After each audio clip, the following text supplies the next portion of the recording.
Greetings, O thy fellow knights of the round anus.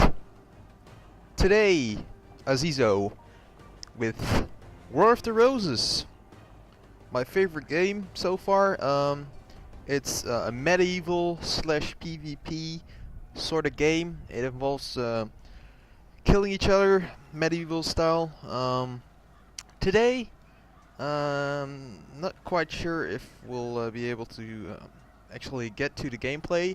Today I'll just be able to, just going to get you guys a view on the character customization in this game, which in the last few weeks has remarkably changed. The guys of this game keep updating it like on a weekly base. They keep adding new stuff, new sorts of gear. So enough nonsense. Let's jump in. First up, we'll start with the coat of arms, which is pretty much the crest of your family, medieval style. So this is like what represents, I think your character. The symbol can be actually it's placed on your shield and on your armor. The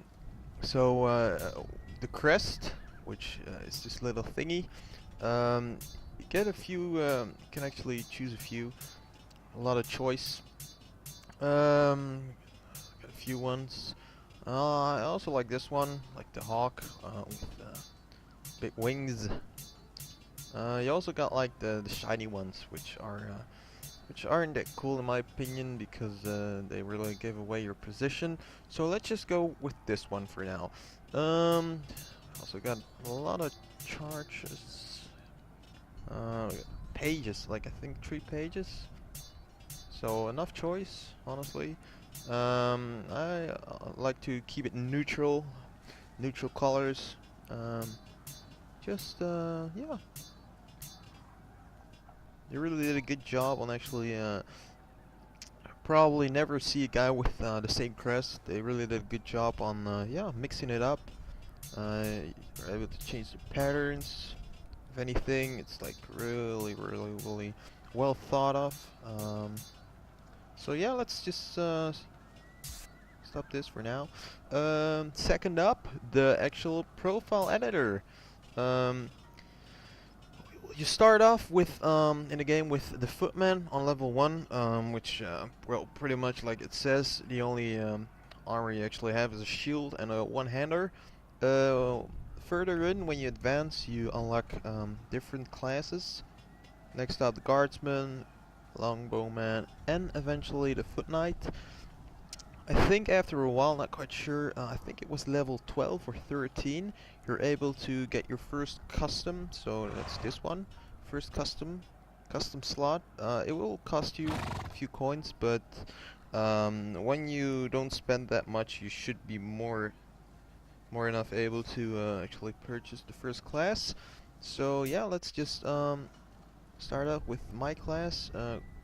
Just a quick tour. You guys can see, yes, you are actually able to purchase mounts in this game. On the left we have all the customizable options. On the right there's like a grid or overview of what you actually have. As you guys can see, on the left side here it says it's 4 thingies which represent the perks I currently use. On the right side, like on Archer, it says Longbowman and Sleight of Hand. We'll get to that in a second. Above that we have the secondary, which now is the Battle Axe, and the War Lance, which is needed to joust on a horse. That's the only reason why I have it. So let's just start up and go to the perks. So there's all sorts of perks: offensive perks, defensive perks, supportive perks, movement perks, and officer perks. You're able to purchase a few men at arms. Gives a little information on the right side to actually know what you're buying. You guys can see I have Archer, and this is where we get to the other 2 options. When you choose a perk, you're able to select two thingies, which kind of represent or empower your perk or choice. I chose for Sleight of Hand, which, like you guys can read, faster passive reload on all ranged weapons, and Longbowman allows your character to draw his bow faster, which is quite useful in a fight. You're also able to get a few more. Maybe if I deselect this, yes, so you guys can see it's. They keep adding like new stuff. At first, at the beta, it was like just 3 or 4 options. So they keep adding it like weekly, new updates coming in. So next up, defensive, which involves shields, of course. Not that much options for this one. The third one is like move faster while blocking. Shield bearer, you'll need this perk to actually be able to wield a shield, which in my opinion comes in quite handy. Doesn't really mind which class you use. It's able to being wielded by an archer, pretty much everything. So we also got armor training, allows the character to spawn with a shield. Reduces armor, yeah, so it pretty much gives you more armor. Third up, we got supportive watchman, like the one I'm currently using. It reveals enemies' names faster, which is quite handy, and you are rewarded more experience than normal when teammates kill targets you've tagged, which is quite handy. So you'll always be able to nick a bit of XP every now and then. It also allows you to it decreases the time it takes to capture control points in general, so that's quite handy because these knights can be really pissed, and as soon as they see you're capturing their shit, they are probably going apeshit crazy and yeah, charge the shit out of you. So next one we got movement, which pretty much says everything. Cavalry. And we have infantry. Infantry reduces weapon endurance, resulting in faster movement and acceleration. Well, you can go for this one, but like I said before, I have a mount, so I'll use cavalry. This one's is Horsemaster, improves acceleration and turn radius, which is quite handy when jousting. And this one increases the maximum speed of your mount. You're also able to have this one, also purchase it. It allows access to armored horses. Well, the difference between a running horse, the one I have, and an armored horse is pretty much, it's a lot tougher to get through the armored horse, quite obviously, but it also decreases the speed. So yeah, I'll just stick with yeah, the regular speedy one.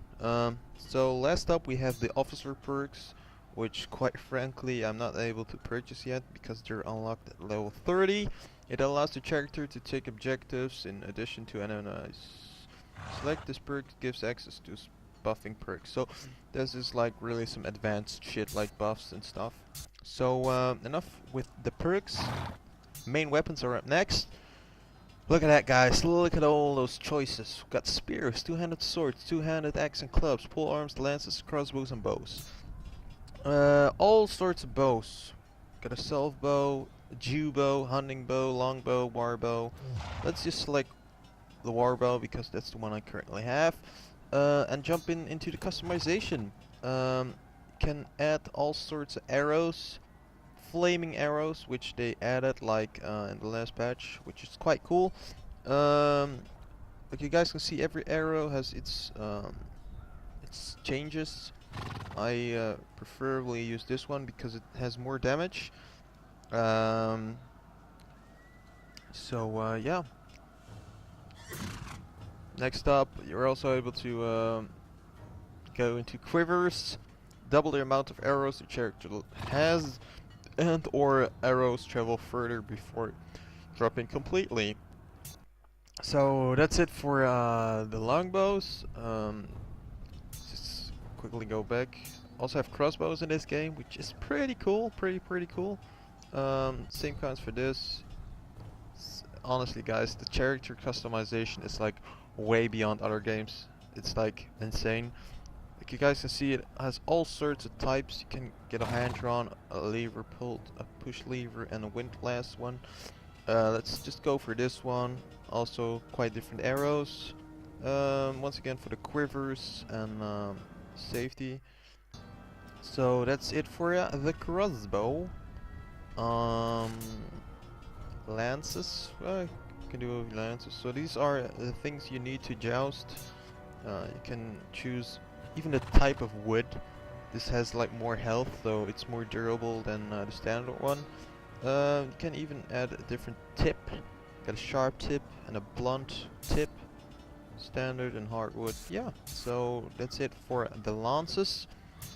Pole arms. I don't have any pole arms unlocked yet, but yeah, it's yeah, it might be worth just for now. To see if you can get a cool one. Yeah, this one looks pretty cool, so let's purchase this one. And yeah, so this is pretty cool. Every few of weapons, sorry for the mispronouncement, has a different fighting style. This is like the common one. You get the Imperial fighting style, which involves more brute force and damage, and we have the Milanese, which pretty much gives you more sleight of hand. If you guys know what I mean. Yeah, ready up for speed. On a few weapons, I actually have the Imperial fighting style, which really comes in handy. The extra damage you get. And once again, all sorts of steel, damage absorption. You can add the fucking edge of the grind, more health, a flat one to give it slightly more damage.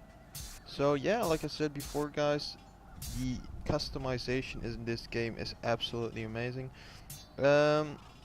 Same counts for axes, all sorts of different fighting styles, swords. Not really a big fan of swords, but yeah, kind of can mix it up. Common fighting style, standard steel, flat. So they really thought through this. It's really noticeable. So enough for main weapons, sidearms. Well, 3 options: swords, one-handed axes, and one-handed clubs. Pretty much the same aspect as for the main-handed. You can also choose like the different fighting styles, the types of steel, the grind, and last but not least, the pommel, which is quite cool. They also added that in the last patch. Can't remember that. Next up, we got the dagger, which is quite usable.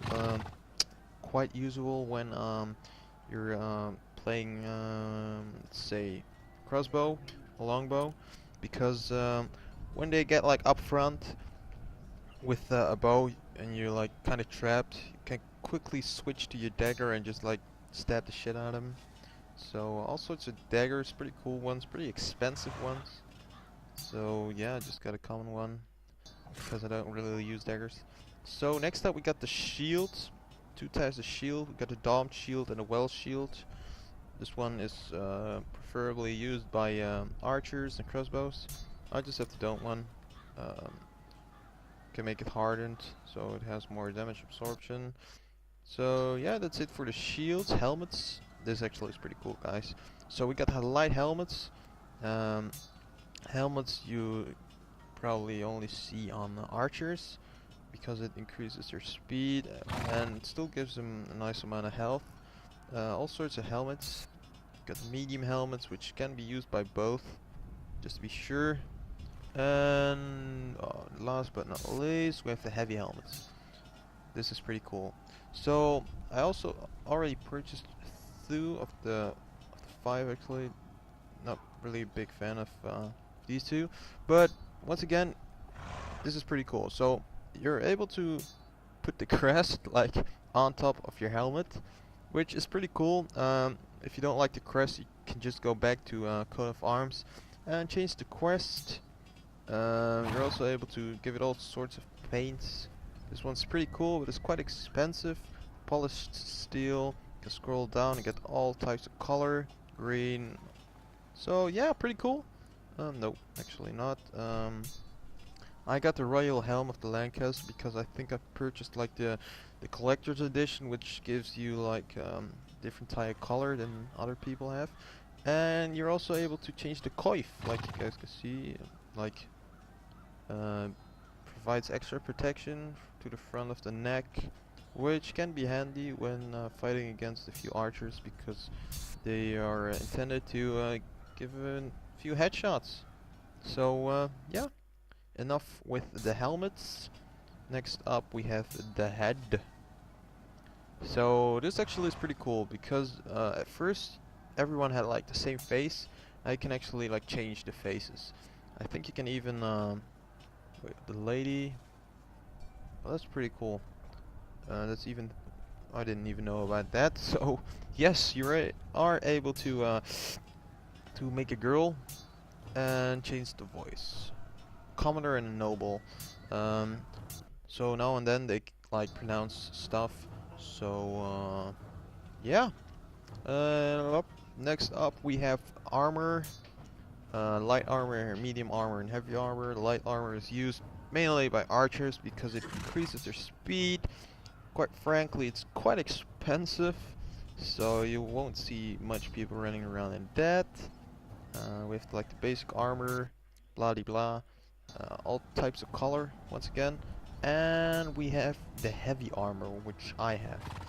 It looks pretty cool, looks pretty slick. It's quite slow actually, but honestly, I don't mind because it looks pretty badass. Last up, we have the mount. Like I said before in the beginning of the video, there is a perk which allows you to have barbed horses, which pretty much is like the same horse I have. I think, yeah, I have a hunting horse, which is quite cool. It's not the fastest of all of them, but yeah, it's a pretty nice mount to start with actually. Might be able to just like give you guys just a thought of just go to cavalry just to show you guys. So you need this perk for the Baird mounts. So heavy cavalry, go back, and now go back to mounts, and now it's able to yeah. So like you guys can see, it's like the same as a regular mount, but it has like 100% damage absorption. So it's quite difficult to actually get this horse down unless you're like really upfront and yeah, smack the shit out of it. So yeah, that's that. Sorry I haven't like really go in depth in like every sort of option in this game, but I just wanted to give you guys a thought and hopefully drag you into buying this game. I actually bought it for 35 euros when it came out. There was, I think, a sale, I think last week, where you would be able to just purchase it for 5 euros. So that's like 30 euros less than I paid for it. But honestly, for the first time I don't really mind paying like a full price for a game, because this game really entertained me for a few hours and it still does. It's pretty cool when you get home, there's no shit on TV, and you just want to yeah, shoot some arrows, some asses, get on a horse, joust some faces off, get some headshots. So yeah, if you guys would like to see me go more in depth in War of the Roses, or actually show you guys some gameplay, please feel free to leave a comment. Once again, this was Azizo. Thanks again for watching, guys. Have a great day. Bye!